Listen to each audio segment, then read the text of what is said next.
السلام علیکم ورحمۃ اللہ وبرکاتہ۔ کیا جن چوری کرتے ہیں؟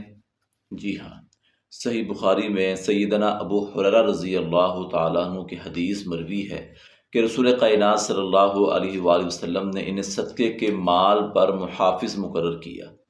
تو ایک آنے والا آیا، اس نے صدقے کے مال سے چرانا شروع کر دیا۔ 2 دن وہ آ کر ایسا کرتا رہا۔ سیدنا ابو ہریرہ رضی اللہ تعالیٰ عنہ نے جب اس کو پکڑا تو اس نے اپنی حاجت اور بھوک کا عذر پیش کیا اور کہا میں دوبارہ نہیں آؤں گا۔ تو سیدنا ابو ہریرہ رضی اللہ تعالیٰ عنہ نے اس کو چھوڑ دیا۔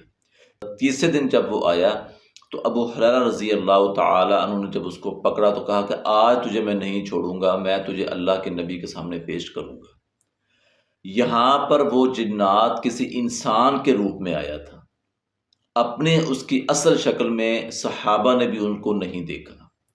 تو جب اس کو پکڑا گیا اور کہا گیا کہ آج تجھے اللہ کے نبی صلی اللہ علیہ وسلم کے پاس میں ضرور پیش کروں گا کہ آج تیسرا دن ہے اور تو مسلسل چوری کر رہا ہے، تو اس نے کہا کہ میں تجھے ایک وظیفہ بتا دیتا ہوں، ایک عمل بتا دیتا ہوں، اگر تو وہ کر لے گا تو اللہ تعالیٰ تمہیں شیاطین کے شر سے محفوظ فرما دیں گے، یعنی کہ تمہاری چوری نہیں ہوگی، جنات تمہاری چیزوں کو چرا نہیں سکتے۔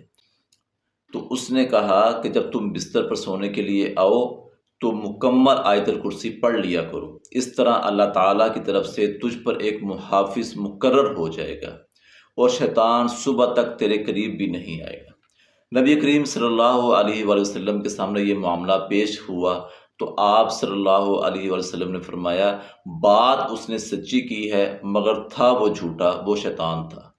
تو اس کا خلاصہ یہ ہے کہ جس نے بسم اللہ پڑھ کر کوئی بھی چیز رکھی تو شیطان اس میں سے نہیں چرا سکتا۔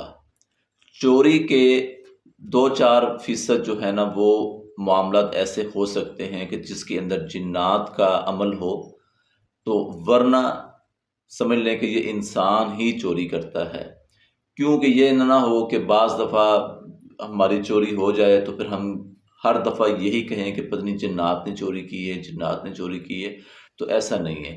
تو لہٰذا کسی بھی چیز کو جب آپ رکھتے ہیں بسم اللہ پڑھ کر رکھیں، آیت الکرسی پڑھ لیں، ٹھیک ہے، تو اللہ تعالیٰ آپ کو شیطان کے اس شر سے محفوظ فرما دیں گے۔